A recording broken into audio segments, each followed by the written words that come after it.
Welcome once again to Lehto's Law. Here's Steve Lehto. Periodically, I get comments on my channel that strike me as unusual, and sometimes I feel inclined to respond to them. And I used to make lists, and every Friday I would do a thing called Foo for Friday or something to that effect. And I don't always do them on any periodical time frame. I just do them when they occur to me. I make a list, and when the list gets too big, I do a video. I can tell you that yesterday I had a comment to one of my videos where a guy said, "Steve, I'd watch your videos, but you laugh too much. You laugh too much." So he said, if you stop laughing during your videos, I'd consider subscribing. So I'm going to do an entire video right now without laughing at anything I say. I won't laugh at anything you say either. Serious, Steve. So I can tell you that a gentleman wrote me a rather passionate email about how upset he was that the Canadian robot lady in her introduction says, "Welcome once again to Lehto's Law. Here's Steve Lehto." And he said that once again makes no sense. He said, because if you do it once, you can't be doing it again. And if you're doing it again, it couldn't be once. And of course, once again is one of those strange sayings in our language that's come a long way and morphed over time. And apparently at one point or another, it actually said once and again or something like that. And so he actually said to me, he goes, "Steve, it'd be very easy for you to chop that out of your intro and just have her say, 'Welcome to Lehto's Law. Here's Steve Lehto.'" And he actually went to the trouble of downloading the WAV file of one of my videos and chopping it out to show me how easy it was to chop out. The problem, of course, is I could have her say almost anything I wanted to. I could just send it to her and say, "Hey, can you redo this for me?" She'd redo it. We don't have to go about and chop it out. But the thing is that I like once again, welcome once again to Lehto's Law. And I wrote him back and I said, well, I'm sure you understand that our language morphs over time, and the fact that it now seems to be contradictory or impossible. We all know what it means. I'm welcoming you back. I could say welcome back to Lehto's Law, but I don't like the way that sounds. Back sounds too harsh compared to once again. And welcome once again sounds to me more welcoming, but also has almost like a storytelling feel to it, you know? And I want people to think that there's something welcoming and just friendly about the show. So I wrote him back and I said, well, you know, thank you for the note and I appreciate the history lesson on the derivation of once again, but I think most people understand what I mean. And he actually wrote me a really nasty email in response to that. And I had thought the first email was kind of friendly. Apparently it wasn't. And so I just wound up blocking him.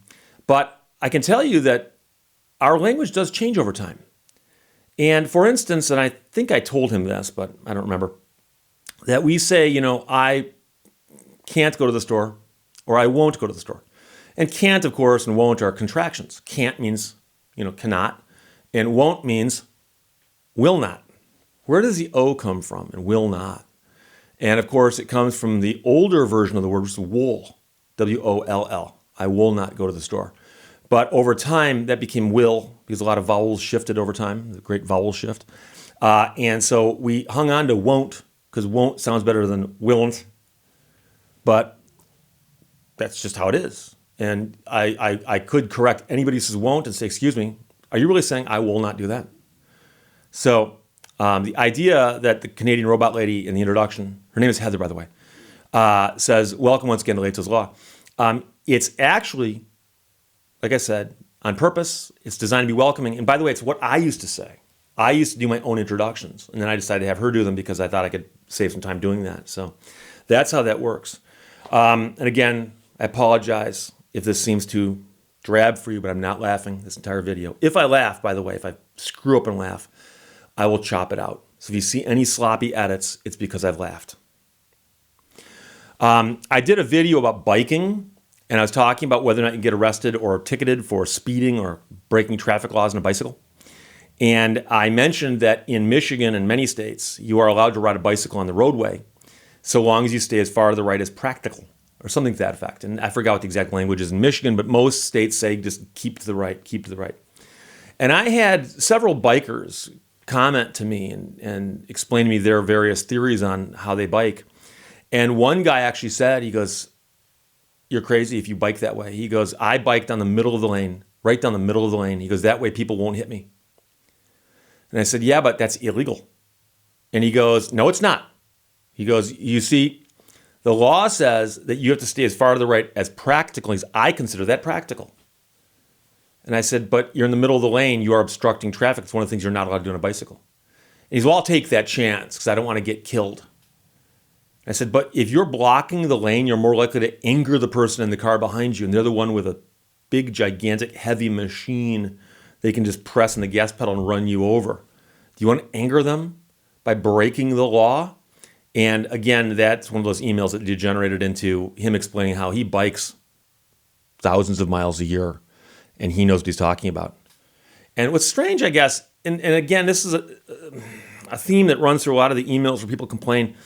A lot of the people who complain don't know me that well. So I'll notice that someone I've never heard from before writes me their first email and says, hey, Steve, apparently you don't know. And they explain to me that I do know. And I bike thousands of miles a year too. People who know me know that.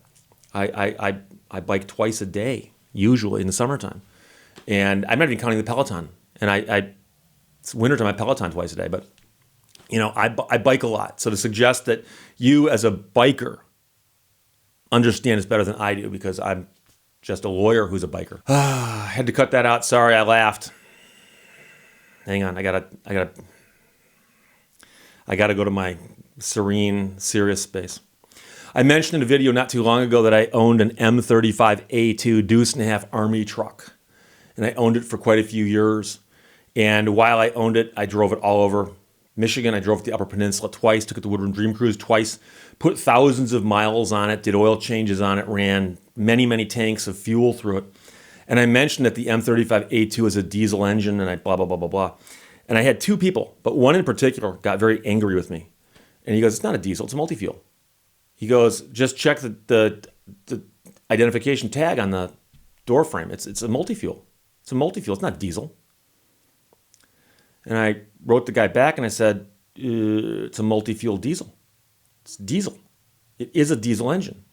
And for those of you who don't know, and again, I know most of the audience knows this, but just so those of you who don't know, there's different cycles. They refer to different cycles when they describe engines. And you can refer to a two-cycle engine, two-stroke engine, four-cycle, four-stroke. And you can also reference something like the diesel cycle versus the cycle you have in a typical gasoline engine.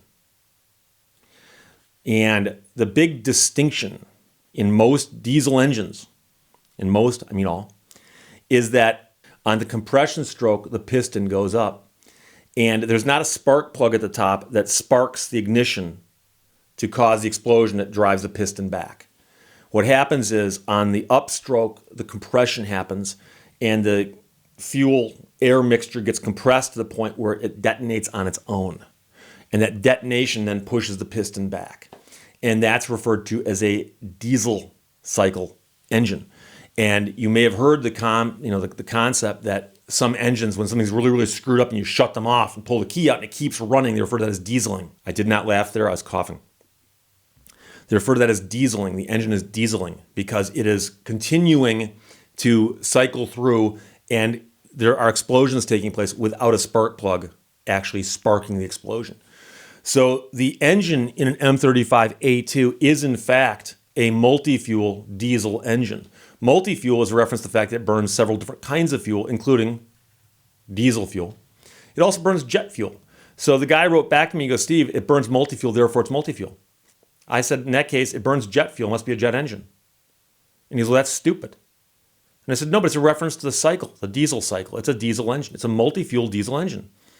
And he goes, no, it's a multi-fuel engine. He's calling it a diesel engine is wrong. And it can be both. And this guy actually continued writing me emails going, but you're wrong. And here's the one thing I have to say to you.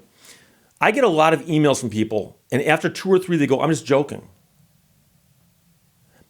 If I'm not talking to you face to face and you're saying something that you think is funny and it's not funny, it's not a joke. You might think it's a joke. So I'm going to suggest that if you write me an email in which you think you're joking, but it's not funny or you're not sure it's funny, you might want to put at the bottom, by the way, I'm joking. Because I have people who do that too. I'll be reading going, what? Huh? Oh, I'm joking. And then I understand, oh, it's a joke. That makes sense. But to sit there and send me 2 or 3 emails in a row saying your M35 multi-fuel diesel engine is not a diesel engine because it's multi-fuel is missing the fact that it's a diesel engine. It is a diesel engine. It's a multi-fuel diesel engine. So I did the video about oil lights and what the oil warning light means.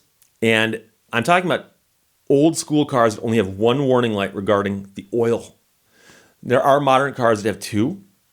Some modern cars have a system where there's an oil warning light like that I talk about.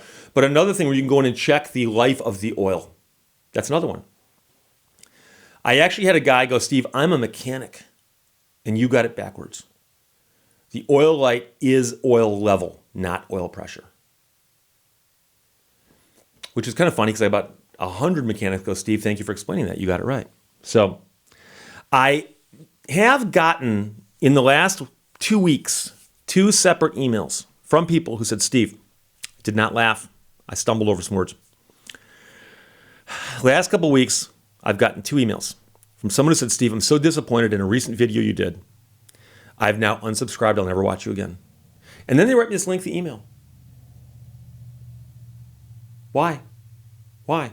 Because if you're writing me a lengthy email saying you're never going to watch me again, is there any reason I would make the change that you're suggesting to try to win you back or something?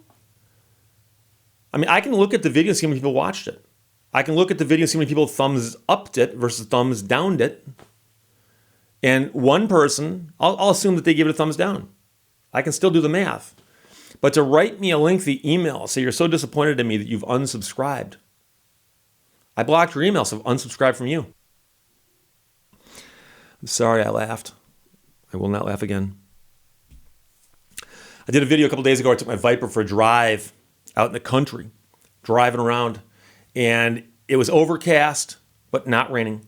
And I said very early in the video, I was watching the weather reports because I obviously can't drive the Viper in the rain for obvious reasons. I used the word obvious twice, which kind of bummed me out, but I left it in. And I had 3 people go, why can't you drive the Viper in the rain? And one guy goes, it must have a leaky roof. Why else would you not drive your car in the rain? And now I understand that some people might be joking there, but the fact that 3 different people asked, why can't you drive the car in the rain, means I probably should address it. And the reason is that I've mentioned before, I bought the Viper with 4,000 miles on it. It's got 7,000 now. And the guy who owned it before me never drove it in the rain. And I know that because the wheel wells have got paper stickers in them from when it came down the assembly line. They're still there, 21 years later. I had a guy from the Viper Club of Michigan meet me at a car show. And I showed him that because I've never seen those outside the factory. Because those come off the first time you drive it in the rain. But if you have a car that you like and you don't have to drive it, a second car, sports car or something, if you wash it and you wax it and you keep it clean in a garage, if you take it out and drive it in the rain, it messes the car up. I mean, really? So the fact is, guys are debating whether or not the car leaks in the rain. I wouldn't know, but I don't think so. I've washed it before and water didn't get inside the car. I don't drive it in the rain because, number one, why would I want to? And number two, it'd mess the car up. So if I drove it in the rain today, I'd have to take it out, wash it, and wax it again. Instead, I'm going to go for a drive. It's not raining. And then I also get these emails from people who say, I'm surprised you didn't know. And then they'll explain something that I knew. And again, if it's a joke, that's not funny. And if it's not obviously a joke, I'm looking at it going, wait, did they watch the video or not? I did a recent video on small claims court. And I said, for people who don't know what small claims court is, I go, People's Court, Judge Judy, whatever. I go, those shows are basically small claims court actions that have been plucked from the courts by TV producers. And they bring the parties in and have them argue in front of a judge instead of in a small claims court setting. I said, but the procedure that you see on TV is a lot like small claims court. I had a guy actually write to me and go, Steve, I'm surprised you didn't know that those TV shows aren't happening in a courtroom. They're happening on TV. He goes, they go to courthouses, and get the cases from small claims court and bring the people in and they film it. And that's what you're seeing, which is exactly what I described in the video. And he actually started by saying, I'm surprised you didn't know this. And there's a thing about this long where he's explaining the process exactly as I described it in the video. So I don't know if the guy watched the first 30 seconds of the video and stopped and then wrote me an angry email, or if he watched the video but wasn't paying attention, or if he watched the video while dropping, like, I don't know, ecstasy or something, and then wasn't sure where he learned what and decided to write. But here's a tip. If you're writing an email to me and you think I got something wrong and you want to be polite about it, you should say, hey, Steve, I'm curious about something. In your video, you said this. I was under the impression this, and here's why I thought this. What are your thoughts on that? Because I get those emails too.